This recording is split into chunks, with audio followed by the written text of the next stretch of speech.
So on Monday this week, as you very well know, County hosted a meeting of Oxfordshire leaders at which it shared a draft letter setting out the case for seeking inclusion in the devolution priority programme, which you already referred to, the quickest available route to achieving devolution and the establishment of a mayoral strategic authority. All the leaders present, including me, shared the view that an accelerated approach to devolution was worth going for, and, importantly, that devolution was the first priority with unitarisation to follow. I should be clear that I and some others at the meeting were sceptical that Oxfordshire would qualify for the DPP, the Devolution Priority Programme, as we don't yet have a fixed geography for the mayoral strategic authority. What we've seen since that meeting is a complete reversal of that position in this letter that's published today by the county. It's no longer about seeking devolution as quickly as possible, rather it's about a race to unitarisation.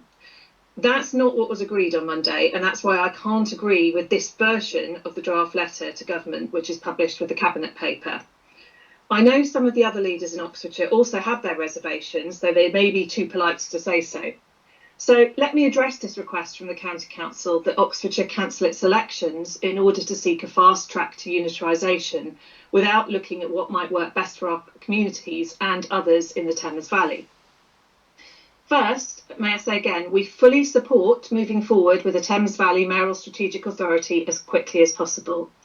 Oxford has long advocated a strategic approach to planning, housing, transport, employment growth, etc., as would have been included in the Oxfordshire 2050 plan, which we also supported. I welcome the points this letter makes around the progress we're already making on growth, led by Oxford City, with county, both universities and Homes England supporting to accelerate sustainable growth and housing delivery. The Mayoral Strategic Authority is an opportunity to bring together decision-making that drives benefit to our economy and residents in both urban and rural areas and across a coherent strategic area. That's why this should be our initial focus and first priority, ahead of local government reorganisation, as we agreed.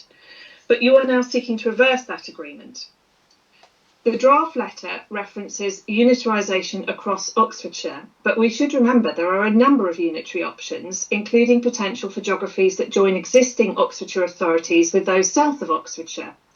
There is already speculation about one possible option to bring together South and Vale with West Berkshire. There's also the need for boundary changes to make sense of some communities artificially divided by lines on the map. We are fully committed to working with all the other Oxfordshire councils and indeed neighbouring unitary authorities where appropriate to identify the best approach to unitarisation in Oxfordshire and the wider Thames Valley. We also need to engage with other partners, stakeholders, businesses and residents. Just as the public will expect us to give urgent and proper consideration to a mayoral strategic authority geography, they will similarly expect us to ensure reorganisation is done in a way that enhances local services and local democracy. Despite this letter suggesting County isn't in favour of cancelling this year's elections, the only purpose for expressions of interest going into government by tomorrow is to ask governments to cancel county council elections. If that is not the aim of the County Council Cabinet, then there is no need to rush ahead with this letter, and I would urge you not to send it.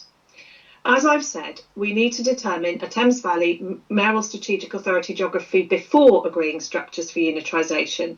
This will allow consideration of cross-border options and those that will involve boundary changes. That makes achieving shadow elections for new unitaries in 2026 unachievable, and so it would be premature to ask for Oxfordshire County Council elections in May 25 to be cancelled. Cancellation of county elections with no realistic prospect of a successor authority being in place quickly risks creating a democratic deficit. I believe people across Oxfordshire have a right to vote on the current administration's record. People last had a chance to vote for the county in 2021. Devolution and local government reform will if we hold county elections across Oxfordshire in May this year. I believe the public has a right to vote. Thank you.